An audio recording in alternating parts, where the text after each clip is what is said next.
One of the most powerful and life-changing skills that we can develop is our capacity to connect with and communicate with people we don't know. So some of these interactions are fleeting, like the smiles we might exchange with our neighbours, people in the park, little interactions we might have at the supermarket, out on the street. And these are the sorts of kind of fleeting moments with people we might never meet again that kind of like buoy us up and make us feel more connected and a part of life. But of course, there's also some interactions that we have with strangers that can have a huge impact on our lives. I've had the real privilege to live with two people who were homeless for a period of their lives. One had recently been granted asylum seeker status, and the other was a new refugee to the country. And yeah, those experiences with those two people really changed my life, made me much more aware of how nervous and shy I could be around people I don't know living in my home with me. And through that process, it also built up my confidence to trust other people, to engage, to reach out, and more awareness perhaps of their kind of vulnerabilities in the system that they come into in the UK. So these are the kind of things, these kind of experiences can really have an impact on us.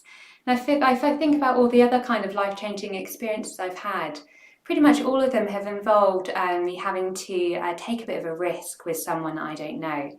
I think when I was about 22, I went and lived in India for a year. That came out of reaching out to people I didn't know.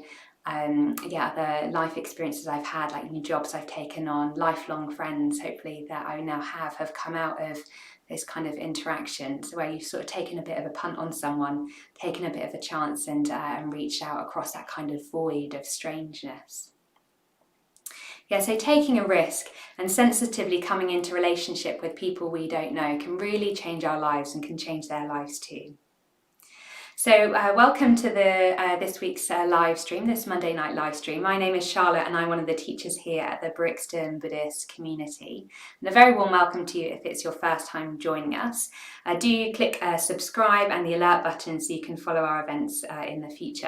And I'd really love it if you could go onto the chat function now and let me know who's online with me so I can get a sense of those strangers out there beyond this camera in our studio. That would help me out a lot. And yeah, so this tonight is the fourth, I think we're on the fourth episode of a 6-week series exploring the Metta Bhavana practice. So it's a meditation practice to develop loving kindness to overcome hatred and disconnection towards all living beings. And in each of the different stages, so it's traditionally taught in 5 stages, in each of the different stages we interact with, we bring to mind a different kind of person. And in the third stage of the practice, we bring to mind someone that we don't know, someone we call the neutral person. And that's our diving off point tonight. Yeah, so how many opportunities for interacting with strangers do we miss or ignore or perhaps even avoid? It might just be these like little neutral situations in the park where we've got heads down, we're not kind of really paying attention to anyone, we're quite closed off. Or perhaps it's that we notice something happening in the street around us that we're concerned about and we're not really sure what to do. We feel a bit awkward and perhaps we just kind of walk on. Maybe we've even been that person who maybe other people have been concerned about and we've sensed that people haven't reached out to us but maybe have wanted to. And perhaps we kind of wonder, well, how much does that matter? You know, we're in London, well, I'm in London, there's lots of things going on, lots and lots of people. It might feel quite overwhelming to interact with them all the time. But I've kind of been wondering this week, well, what's the kind of cumulative effect, the cumulative impact on us as individuals and as a society of closing down towards all these other people around us and living in quite an isolated and disconnected way? What is it that we miss out on, and what could our lives look like if we were much more connected up with all these people around us?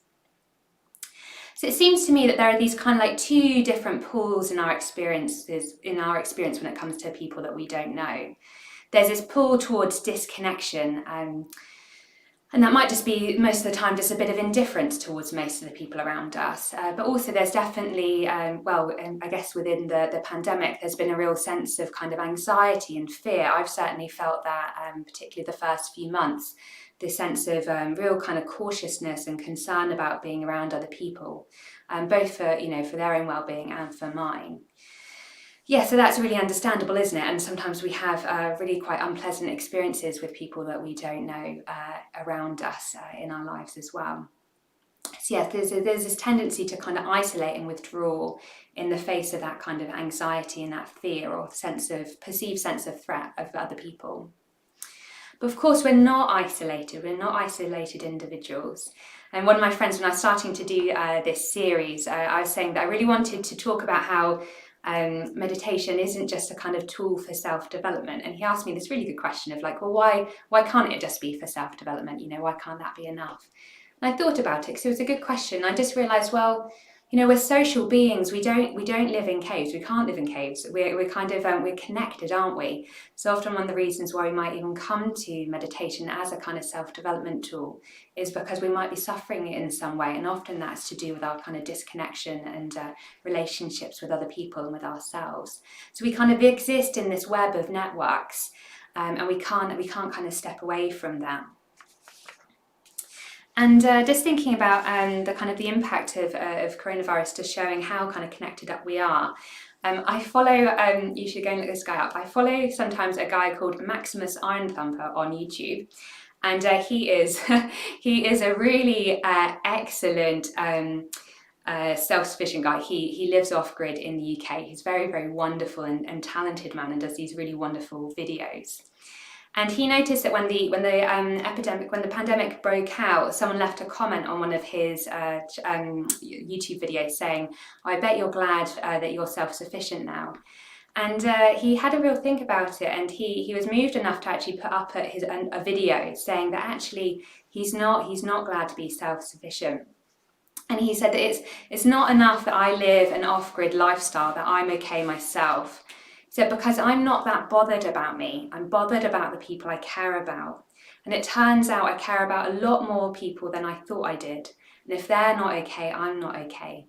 There's a much longer video and goes on to talk about how he really recognises he's situated within society, has a mobile phone, and he really cares about things like the NHS. Yeah. So yes, even though we have this sense that maybe isolating and being self-sufficient is enough, that's the kind of safe way to work. But I think people like him just show actually like, well, you can do that, but it's not enough. We still live within this kind of web of connections. So we are a part of this world, we're part of this landscape of all these different people around us. And also we kind of do want to connect. I mean, I'm definitely talking from the perspective of someone living in London, because I don't think it's the same when you go out into other parts of the country.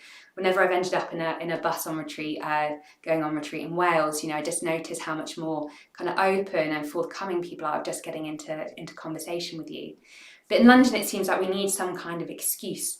So if someone's got a dog or a baby on the tube, back in the kind of deep past when I used to go on the tube with people, so a dog or a baby meant there was a kind of social excuse to interact with someone. And you could feel it sometimes in the carriage, couldn't you? Or perhaps on a kind of Christmas or New Year's morning when people are out in the park, there's a sense that something kind of opens up and we have permission to talk to each other. So yeah, it seems that although there's this kind of pull to kind of withdraw and isolate, there's this kind of funny kind of magnetism that we have to people as well that we don't know, this kind of pull to interact and to kind of connect and acknowledge our connections with each other. It seems that there's much to be gained from daring to connect, to build trust with each other, to build trust with people we don't know. And I've just been really struck by how quickly these mutual aid groups popped up around London. Of course, in other parts of the country or in other countries, that might just seem bizarre that you need mutual aid groups. People might just think, well, this is just what it means to live together and to live around other people. It's just what being a neighbour is. But yeah, I know I'm still pleased that we've got these mutual aid groups popping up. And people are coming together in all sorts of ways all the time, saying that life matters. It doesn't matter that I don't know you. You might not be of immediate kind of interest and impact on my life, but it matters. The fact that you're suffering matters to me, and we want to kind of work together for the well-being of all of us. So in this episode, there's 3 things that we're going to look at that I think we need to explore to let go of this kind of individual and collective habit of disconnection, of isolation, so that we're free to participate much more fully in this web of life that we're a part of. And the first one of those is a state of mind that's relatively still and in touch with our direct and present experience. And we're going to do something to kind of bolster that now. So I'm going to help us settle down into a bit of meditation, partly to help us land, but also, I think it is this really kind of critical ingredient to being able to engage with people that we don't know. So get settled into your meditation posture, and I'm going to lead us in a bit of a body awareness practice to help us be a bit more present with where we are now. And then after we've done that, I'll go on to the live chat and see who's about. So please make sure that you go and drop in your name online, and I can say hello to you and know who's out there. So often I just kind of treat this practice quite free-flowing, doing this body awareness, but actually I'm going to treat it and teach you one that I do that's in 3 stages.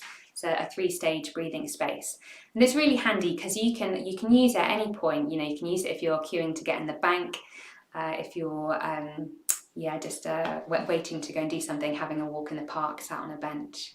And you can also treat it as a kind of full meditation in its own right by expanding out the 3 different stages. So I'll just say a little bit about each stage first, and then I'll lead us in the practice. So the 3 stages are contact, tension, and breath. So in the first stage, we're just going to be noticing the contact of our bodies with whatever we're sat on, whether it's the chair or the sofa or the ground. So we're noticing that contact, the physical sensations of our body meeting the ground and the support that we're on. And then we're bringing our awareness to any tension in the body. So we often experience tension and tightness, don't we, in ourselves and when we're in relationship to other people. So noticing perhaps the tension in the belly or the chest or the throat, just exploring those sensations again and helping them to ease.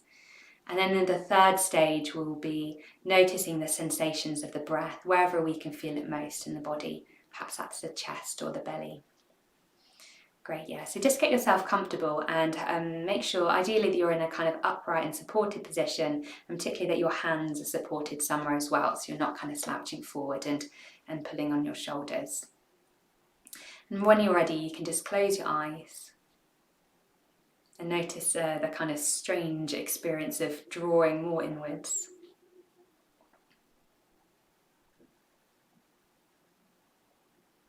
And perhaps just taking 1 or 2 deeper breaths in and out.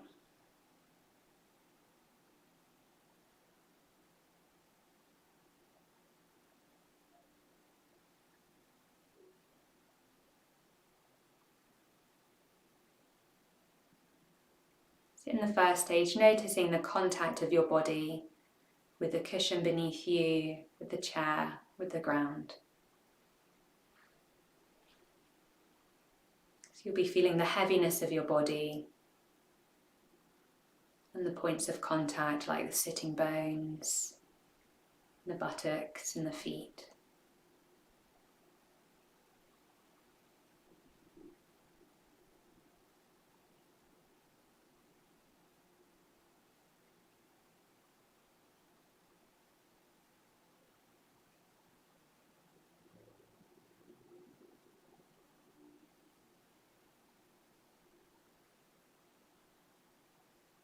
Noticing any sense of hardness where you can feel your bones more heavily. The contrast with the softer parts of the body.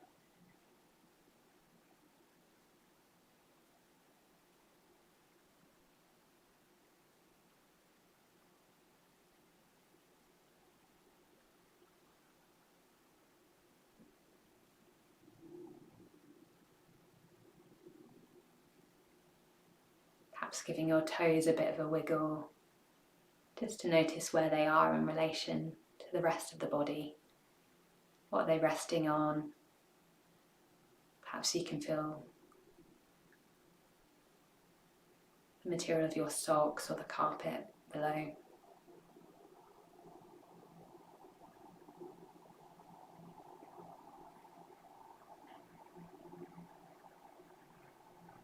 Having a sense of the weight of your body dropping down into the chair, into the cushion.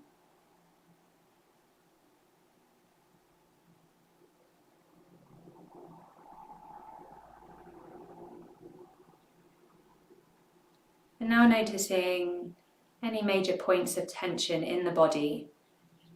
So I often hold it around my stomach and my forehead.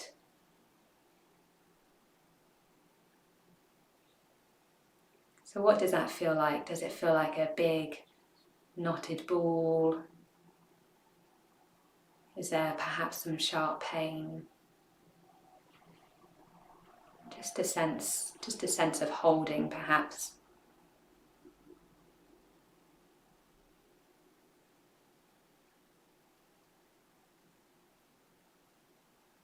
Explore the edges of that tension. How far does it extend out from anything that might feel like a center point?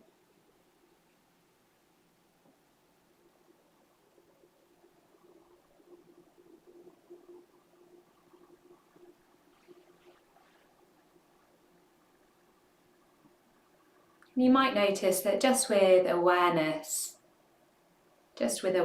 that part of the body might, of its own accord, want to relax, might need a bit of encouragement. So you could even try taking a deeper breath in, imagining the air flowing down into that area of the body, and on the out breath, letting go, allowing the muscles to unfurl.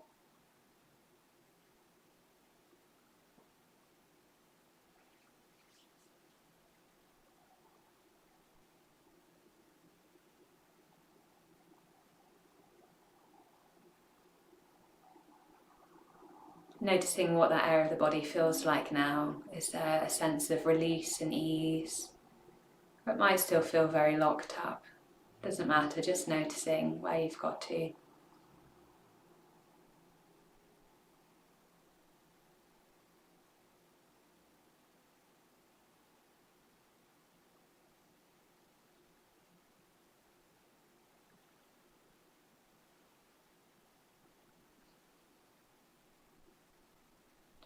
Now noticing wherever you can feel the breath most in your body. So this might be around the chest or the tummy or the throat.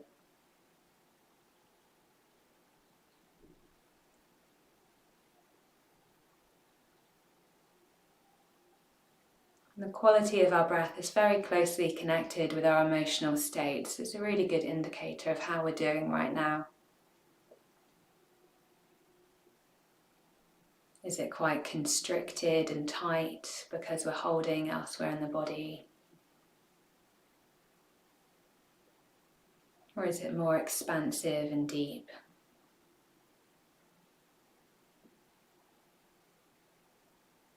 Just noticing what the breath is doing and how it's moving the body.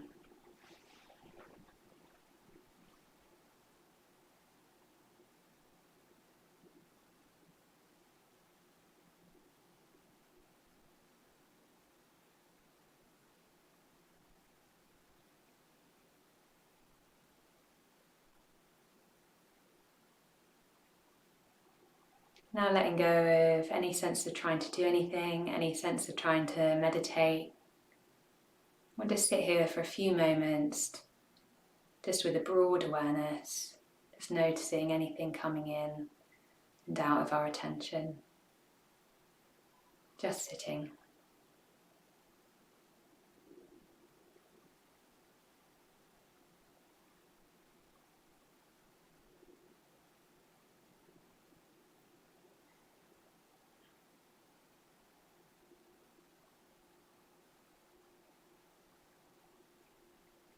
Allowing ourselves to just sit within a flow of experience coming in and out of the senses.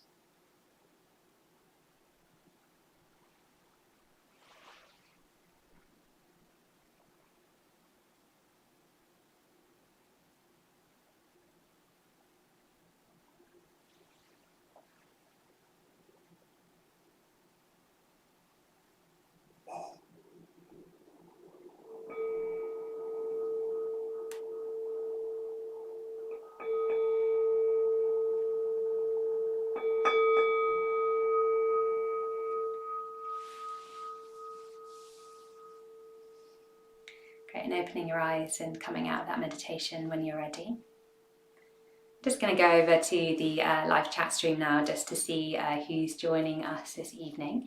And I can see that my parents there, John and Lynn from Trowbridge. Hello, Mum and Dad. Nice to have you here.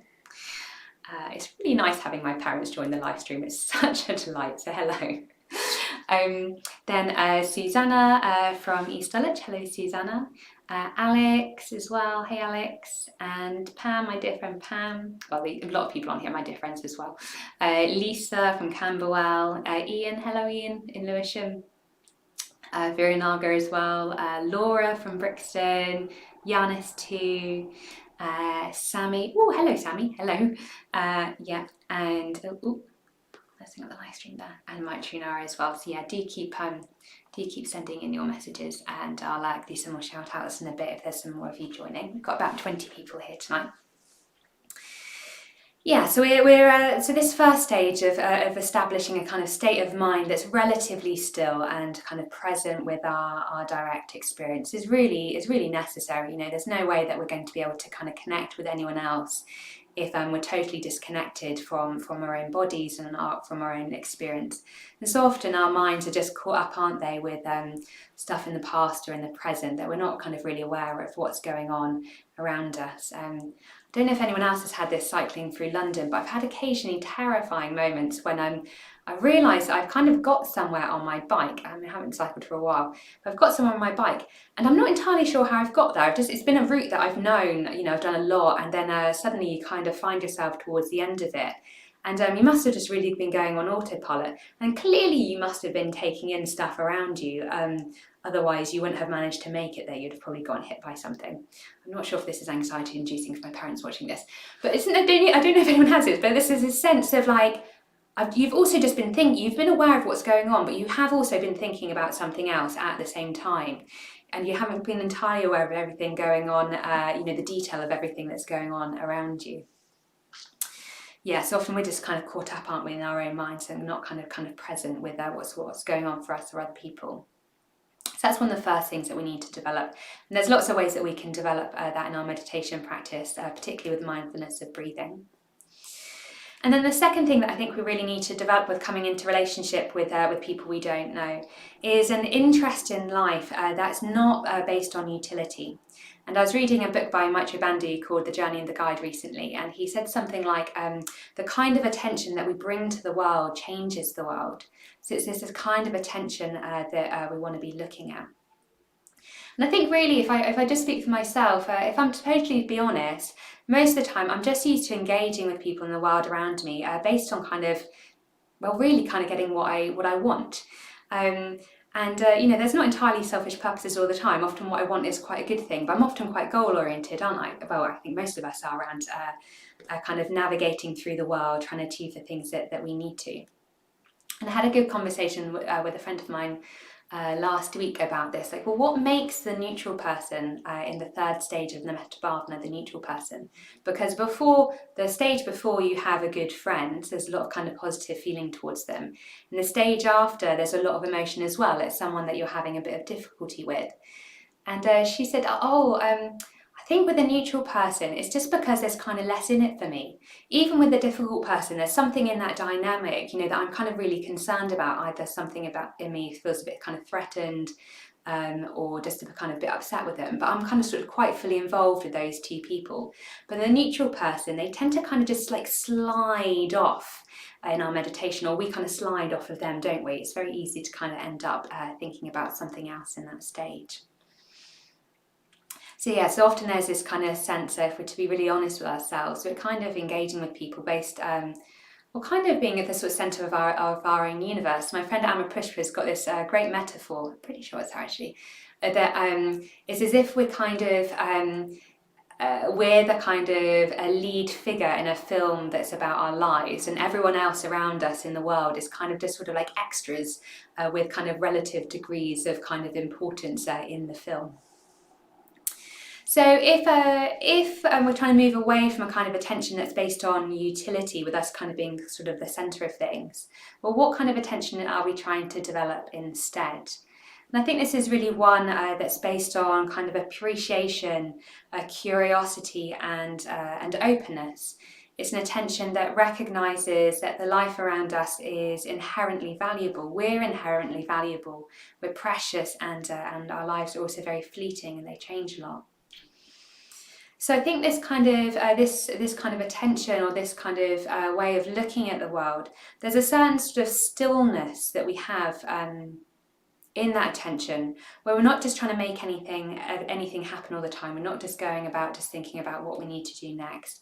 There's a kind of sitting back that happens, and a kind of a looking about us from a place of a bit more stillness.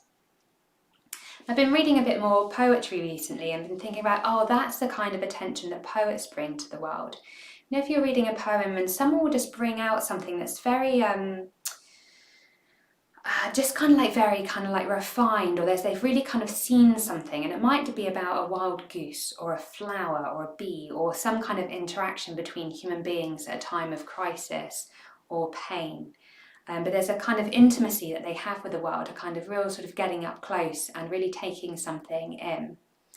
And I think sort of all sorts of artists do this, whether they're poets or they're painters, musicians, craftsmen. For some reason, I'm also thinking about surfers and people who do things like wild swimming. One of my friends, Sophie, she does a lot of wild swimming, and there's this real sense she's kind of up in there with nature, and it's kind of she's really kind of present in it. So yeah, so there's this kind of attention that has that kind of flavour and texture to this. And again, there's different ways that we can develop this in meditation. For anyone who's done a bit of a just sitting practice, you might not know that you do this, but often at the end of meditations, when we just get you to just do nothing, to kind of just be present to whatever's going on, you're letting go of having a sense of trying to cultivate a particular kind of meditation or particular kind of mental state. You're just kind of being in the world, being with your experience. But then there's a lot that we can do off the cushion as well. For anyone who's done the Life with Full Attention course or the mindfulness courses, there's lots in there often about taking a mindful walk, being out in nature, taking in beauty around us. There's lots of that we can do off the cushion. Listening to some music and really, really kind of savouring it. Trying to eat some food while you're not also watching the TV. Yeah, there's a sense of just kind of really being with your experience and kind of allowing it to unfold and appreciating it. And as I was walking to where we do these live streams today, I had to go through a park for a bit, and I was just trying to sort of just notice people more. It's a bit of a practice that I have. I like doing a bit of people watching, and yeah, just really encourage you as a bit of homework this week. Just go, just walk through a park, or just wherever you've got to walk to. Just start noticing people more, noticing them. Even maybe make a little bit of eye contact and just see what happens. You know, I'm amazed how many more people actually do make more eye contact at the moment. There's a lot more kind of connecting and just smiling at each other in the park. Yeah, and just a lot that you can kind of appreciate around you, whether it's interactions with people and their dogs. I mean, everyone who's a good friend of mine knows that I'm really dog mad, so I'm always getting distracted in parks by dogs. But there's also lots of lovely interactions like between parents and their children as well, and kids playing. So yeah, just really encourage you to just explore being in the world, just kind of taking it in a little bit more and savouring it as kind of precious and fleeting around you. Then the third thing I think we really need to do is just start taking a few risks. So I think, often what happens when we want to connect with someone we don't know, and this could be someone like at work. I think it's a lot harder to do this at the moment, isn't it, in some ways, because we're living a life of that's much more kind of secluded, and we have less contact with people we don't know. Like, we're actively discouraged from that at the moment.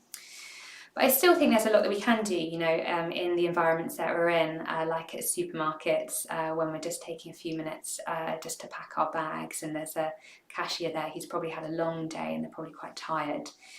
We could just take a risk, couldn't we, to come into connection. And coming into a connection doesn't necessarily mean that you need to start some kind of profound conversation with someone at the checkout. They've probably got other things to do. But we can, coming into connection can even just mean, taking them in, this kind of second step of just taking them in, maybe even just checking to see how they're doing. Yeah, there's lots of different risks that we can take with people that we don't know, whether it's taking a bit of a leap to apply for a new job and get to know some new colleagues, or perhaps enter into a new relationship with someone as well. Getting to know someone at a class that we've been going along to perhaps, and starting to create a friendship with them. I think one of the most important things around taking this risk is developing some courage, because it takes, it's a bit risky, isn't it, taking risk? There's a bit of kind of stepping into the unknown, a bit of like, oh, not quite sure what's going to happen here. We're not kind of entirely in control of this situation. And I think that courage comes from knowing that we can handle what comes next. So we connect, and we might move towards someone in some way, even if it's just a hello or a smile. But we can't control what happens next. We don't know what the outcome is going to be, and just the fact that that's a bit unknown and outside of our comfort zone might hold us back a little bit. And we might have lots of different thoughts and feelings about why we don't talk to that person, or why we haven't interacted with someone today. So I think what's interesting about connecting with people that we don't know is that whatever the content, whatever the kind of actual scenario, the actual physical sensations in your body can only be in 3 categories.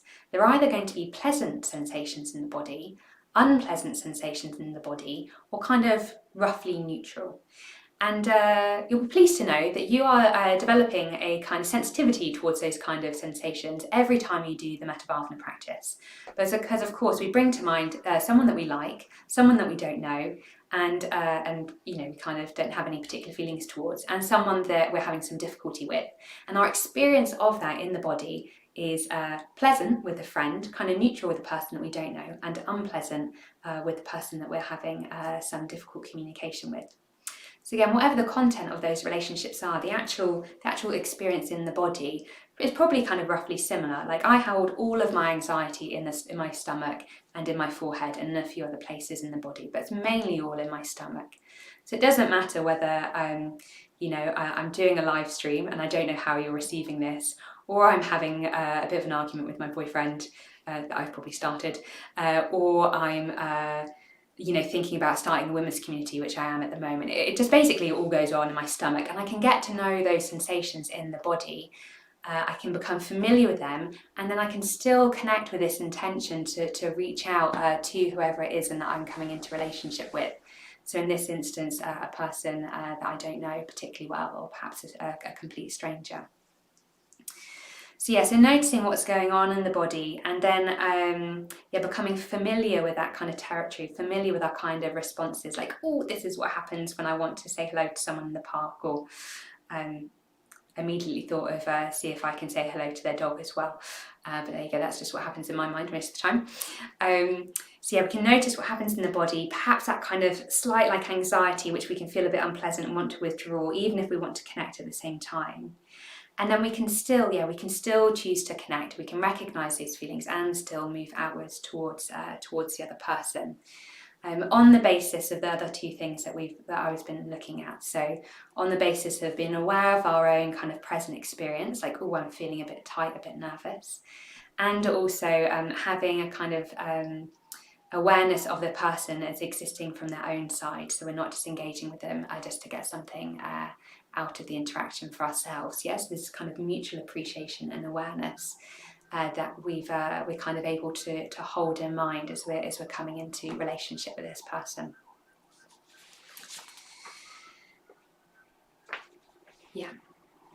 So I'm going to lead us in a meditation now. So I'm going to do, it's a bit like doing a normal Metabhavana practice, but also a bit different. It's going to have 5 stages loosely. In this practice, what we're going to do is bringing to mind different interactions that we've had with people that we don't know, and just getting a little bit more familiar with what does it feel like in the body to have those interactions. So we'll start as we do in the normal Metabhavana practice. We'll just bring to mind ourselves and developing a sense of kind of well-wishing, of kindness towards ourselves. And then the second stage, I'll just invite you to bring to mind an interaction with someone you've had that you don't know, but has been really, really positive for you, So try and think of one of the most positive experiences you've had. And that could be anything. It could be a conversation you had on holiday with someone once. I'm just thinking about a story that my parents told me of one, I think it was a Christmas Day or New Year's Day. It's like one of the first ones they've had without me and my sister being there. I think they drove down to the coast on their motorbike. They're probably remembering this interaction now. And I think they went to go and get some food somewhere and the place was closed up, but the woman came out and I think got them some scones. Maybe my mum can let me know whether or not this story, I'm remembering it right. But, you know, that was a lovely interaction that was really unexpected. They've probably never seen that woman ever again. But yeah, she connected with them, and that's really stayed with me actually, that memory, and I think it stayed with my parents too. So have a think about kind of very positive experience you've had, perhaps with someone that you've never seen before, they've stayed a stranger, but it might be with someone who's actually ended up you're developing more of a connection with, a friendship with. Just thinking about, I mean, I work with some of the most amazing people. I have some wonderful, wonderful colleagues, and that came about through an interview, you know, where I felt nervous and a bit awkward, and you know, I'd met them for the first time, and yeah, gosh, I'm so grateful to being connected with them. You know, they're good friends of mine now. Yeah, so there's an experience of people where it's been really positive. And then in the third stage, we'll just bring to mind something that's kind of been pleasant enough, but kind of you wouldn't necessarily write home about. I was thinking about just little interactions that you might have with someone in the park or a shopkeeper. Although having said that, I must admit, given the kind of current climate with COVID and the lockdown, actually I'm so much more appreciative of all those little connections with people now. I'm much more kind of aware of them than I was before. But yeah, just something that's kind of in the kind of roughly pleasant, but not kind of not one of the kind of highest experiences you had connecting with other people. And then in the fourth stage, we'll bring to mind an interaction that we had with someone that we didn't know that actually was quite painful. And yeah, that could be anything, see what comes to mind. One of the things I often find most distressing is actually when someone asks me for money in the street. Actually, you know, I do want to kind of connect them, and I can feel, you know, kind of feel really concerned. Yeah, particularly because of some of the work that I've done, and yeah, living with a few people who were homeless before. You know, I'm aware that there's a lot of you know, there might be a big story behind why they're in the situation they are in. I feel this discomfort. You know, I feel this discomfort in the body. I don't know what to do.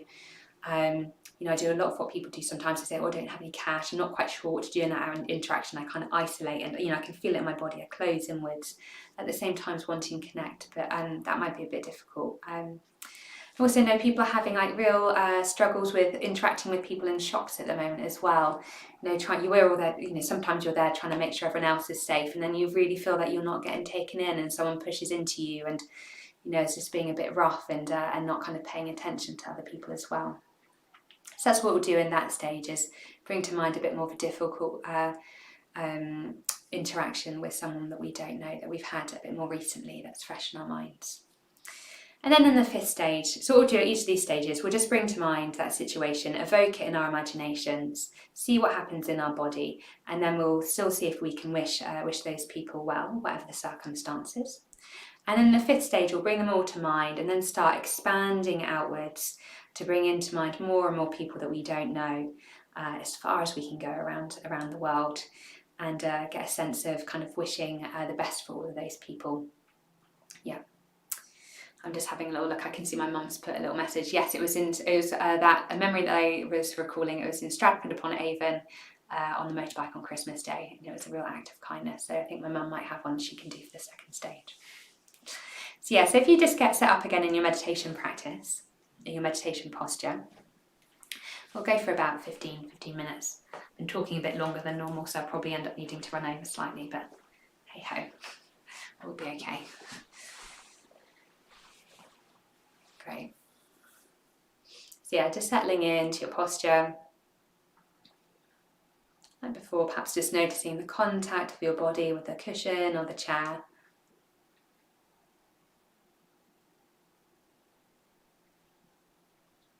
Any tension in the body. Breathing into that area of tightness and allowing it to ease on the out-breath.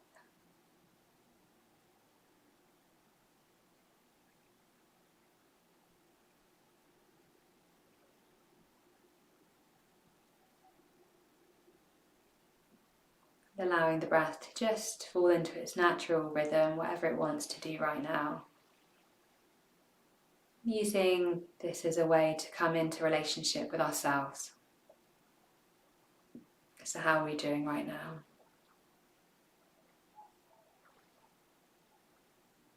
What can the movement of our breath in the body tell us about how we're doing?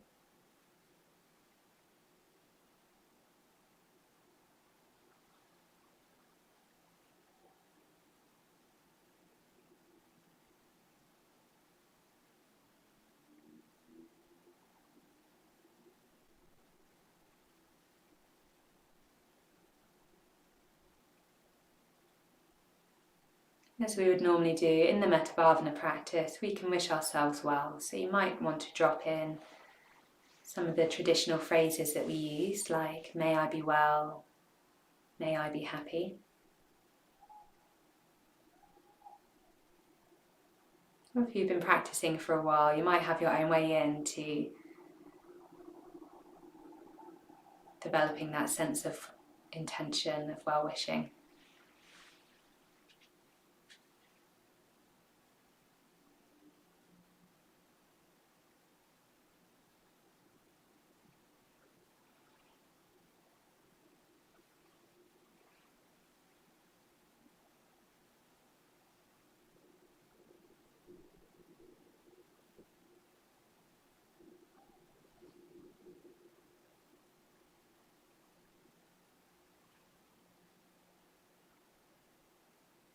Noticing what happens in our bodies, in our hearts, when we wish ourselves well.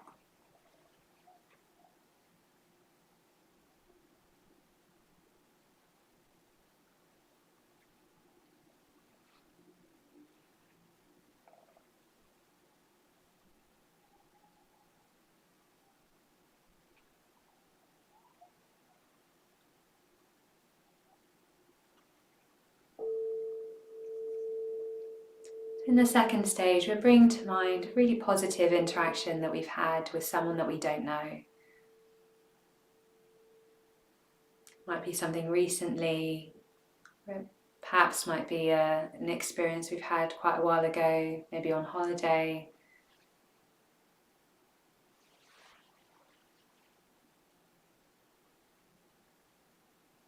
Or an act of kindness during the crisis that we've been in.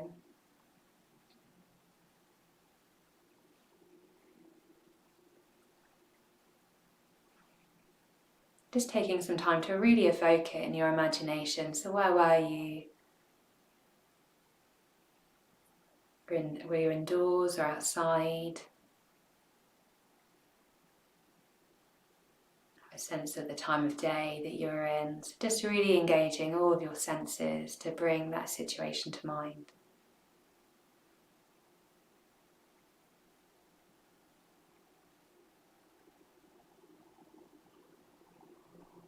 And recollecting what happened with that person. So perhaps you made a connection with them initially, or they reached out to you.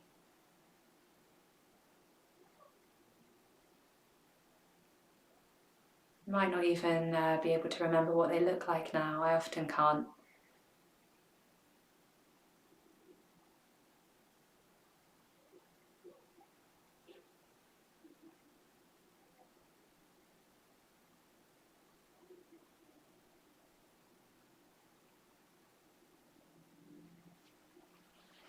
So what happened? And when you bring that memory to mind, what happens in your body? What sensations can you feel in the body? So it might be that you can more easily label it as an emotion. So it might express itself as joy or warmth. And see, what does that actually feel like in the body?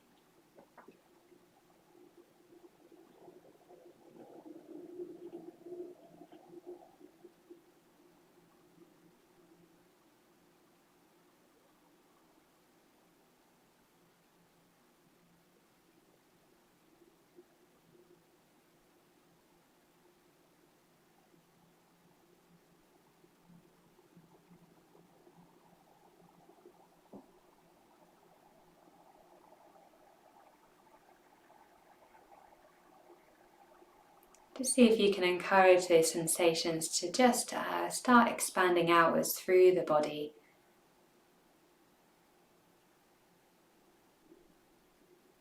So if it's a sense of warmth and ease, perhaps imagining that it's filtering through all the cells and fibres of your body.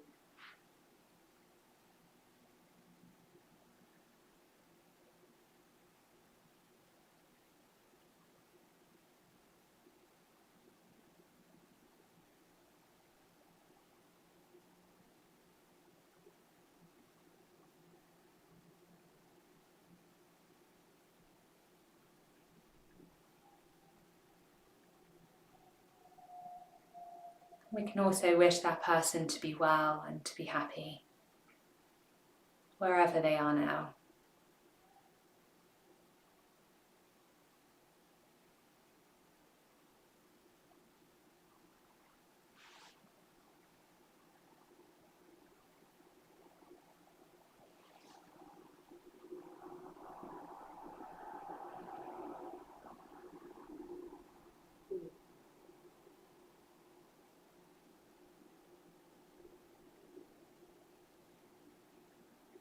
Allowing them to fade in your imagination and just noticing how you're doing.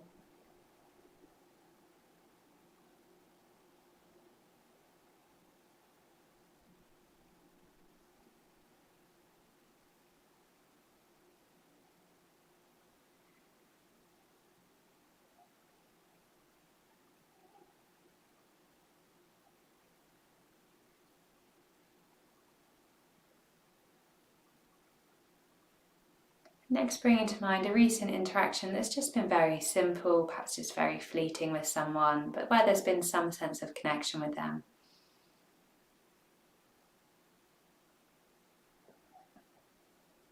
You might even not have made eye contact. You might have just been feeling a sense of joy at watching an interaction happening between some other people.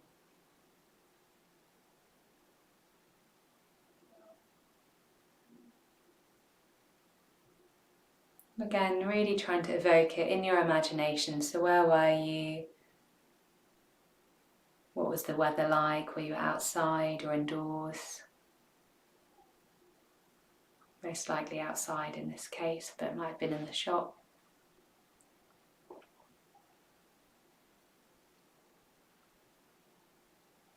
Can you remember those people and what was happening?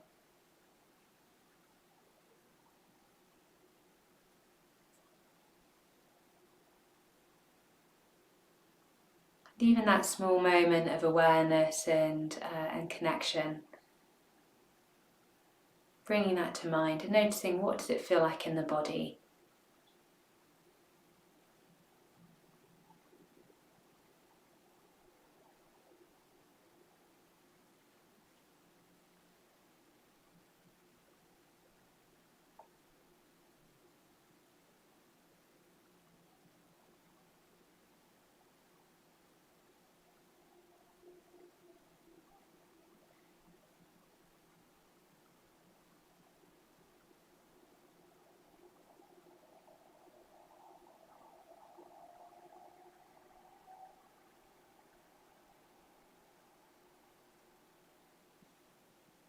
If there's some pleasant sensations, again like the second stage, you could just allow any feelings of warmth and ease or energy to see if that can spread a bit further out into the rest of your body.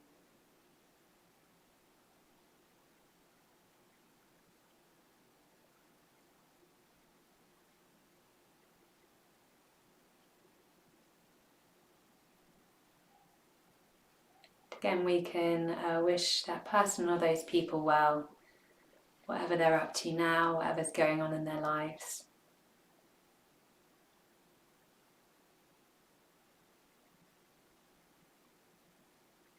So may they be well and may they be happy.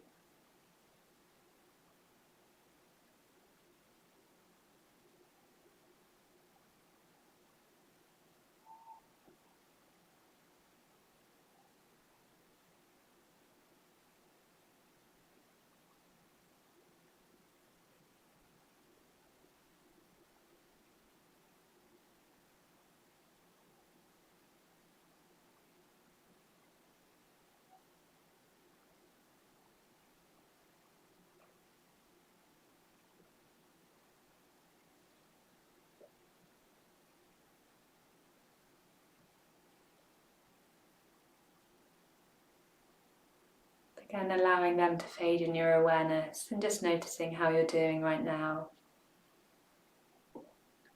Where is your attention?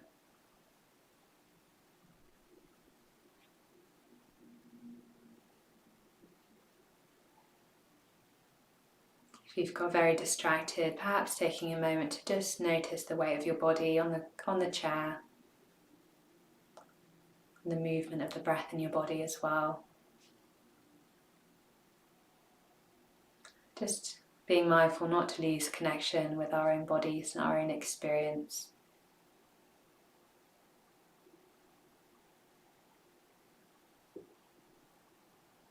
Now bringing to mind an interaction with someone that you've had perhaps quite recently, someone that you didn't know, that felt that there was some kind of discomfort there.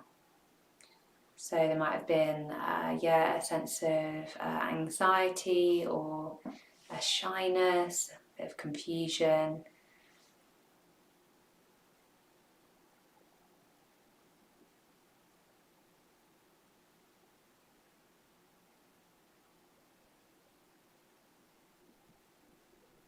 Again, see if you can really evoke, where were you?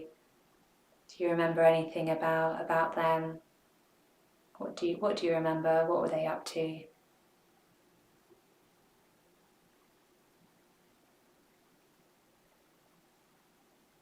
And just see what happens when you bring to mind that scenario, that memory. Perhaps there are some thoughts that pop up in your mind. Just noticing them and allowing them to pass through your mind. Don't need to get caught up in the story, but it's helpful just to notice what thoughts you have. And then see if there's any corresponding tension or contraction in the body. So again, I can really feel it in my stomach, feel it pulling inwards around the abdomen and underneath the rib cage, kind of pulling backwards.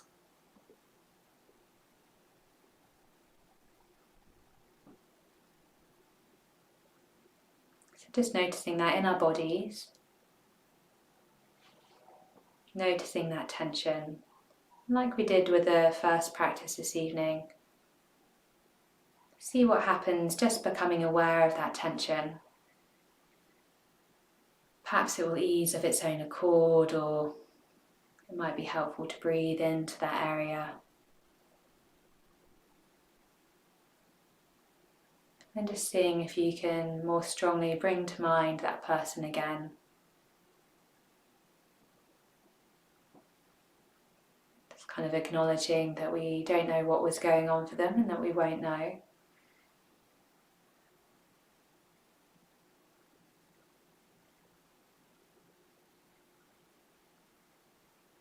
Perhaps they were suffering quite a lot at that moment.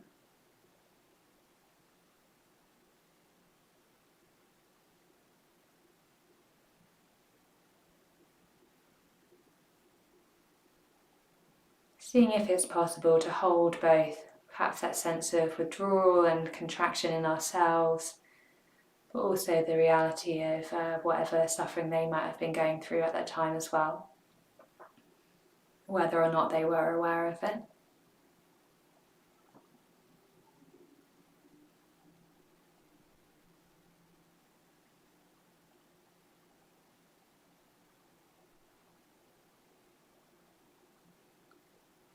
And from this kind of place of connection with ourselves and the other person, we can make a choice to wish them well, just as we wish ourselves well and the other people well.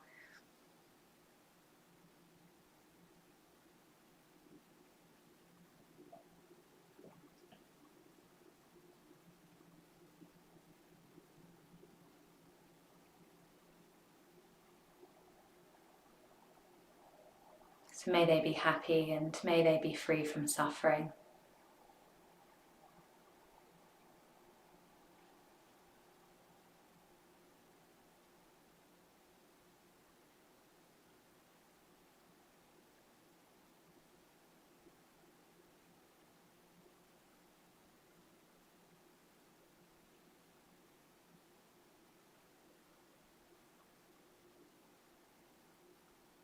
Noticing now what happens in your body in response.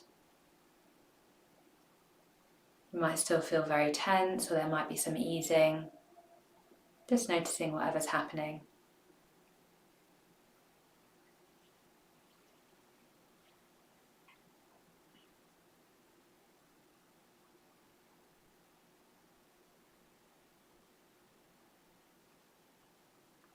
And bringing to mind all the 4 people that have been in this meditation so far. So yourself, the person that you don't know that you had a really positive interaction with, the 3rd person that you just had a little bit of a connection, and then the person that you had a difficult interaction with. Just bringing them all to mind as vividly as you can.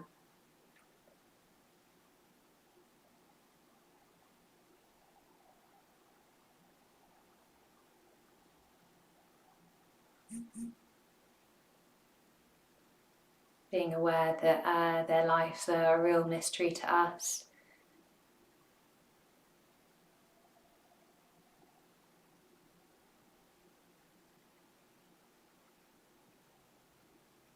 And getting a sense of trying to equalise our sense of well-wishing, this intention of kindness to all of them. And that doesn't exclude how we responded to them. It doesn't exclude ourselves. We're in there as well as that first stage.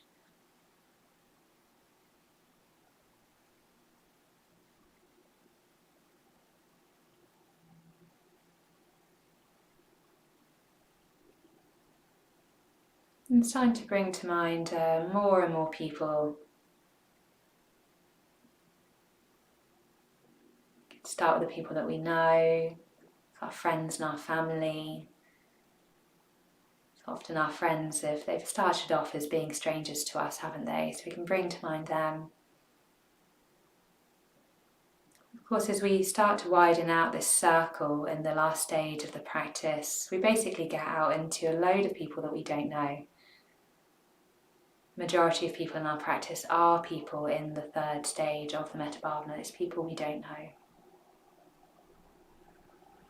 So it might be colleagues that we've never really connected with, our neighbours, our wider community.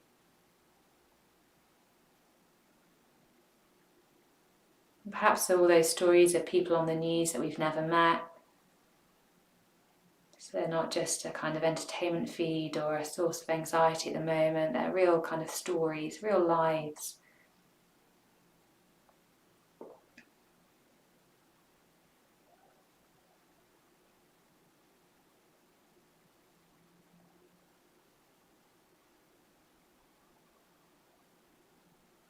Bring to mind more and more life around the world, so across all the continents and human and non-human life. We can wish them well.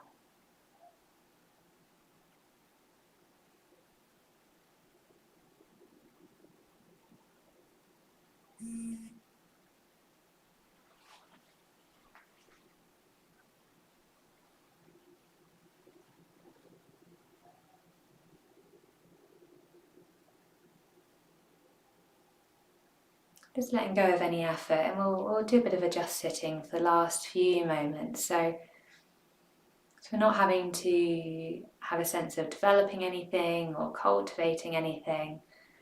We're just resting in a broad awareness, just sitting.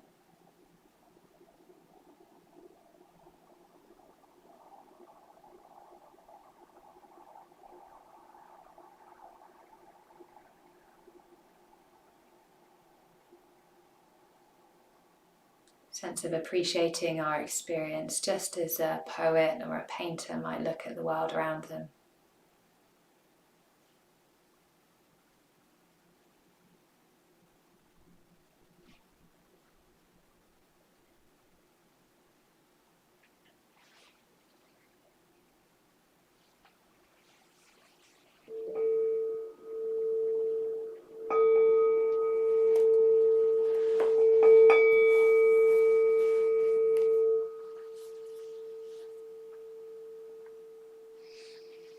Great, so I hope you found that helpful this evening. I've got a few announcements to make. I've just realised that my tablet has turned off. I think it's died, so I don't think there's a way of getting any comments or questions in.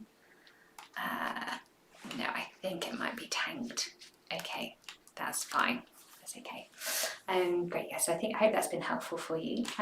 Yeah, so a few things to announce. So as many of you know who've tuned in before, every month we're trying to raise £2,000 to both kind of keep our activities running here at the Brixton Buddhist community, but also grow them so that we can reach more and more people that we don't know, people in the community who are our potential friends, potential people to come along to our classes. So yeah, so we're trying to raise £2,000 every month, and I'd just like to say really, really big thank you, because for this month, in June, yeah, we're in June somehow, we've now reached £2,409. So I think I should have the Dana-ometer appearing somewhere around here. Excellent.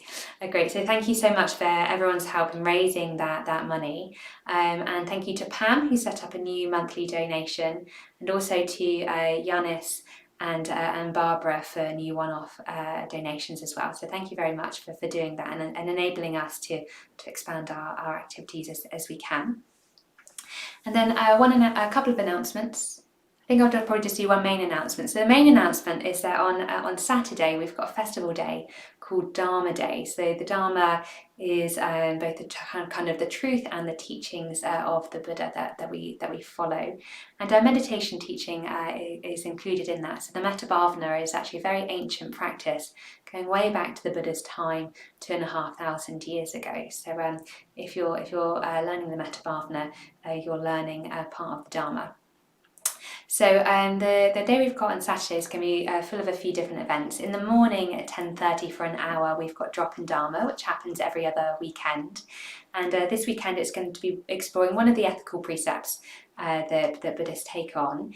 So you're very welcome to join that. It's particularly good if you're new to Buddhism, and there'll be an experienced teacher talking you through a bit of material and a chance to kind of discuss it. And then I think it's at 5 o'clock. We just need to check our website and the YouTube for the live stream. So at 5 o'clock we've got some talks. Should have made some notes on who's doing those talks. I don't know, but I'm sure they're going to be very good. So that's at 5. And then at 6:15 we've got something particularly special. So there's going to be a live stream of some mitra ceremonies. So a mitra is a friend of the Triratna Buddhist community that we're a part of.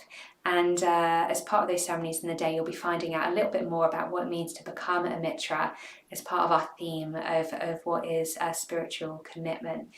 So I'm really looking forward to those mitra ceremonies. We're going to be doing them from Ephra Space in a socially distant and safe way, so do tune in for those.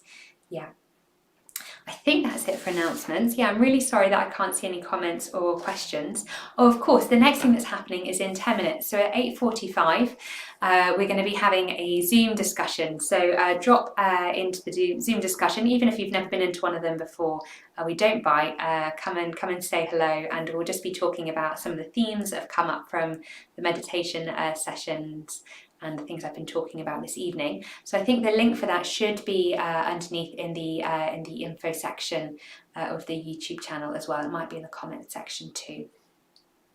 Great, so really, really lovely to have you here. So hope to see some of you on that Zoom call in 10 minutes. Go and grab yourself a cup of tea. And if not, really looking forward to seeing some of you on Saturday for our mitra ceremonies. Yeah, good. So yeah, take care, and hope you have a good evening.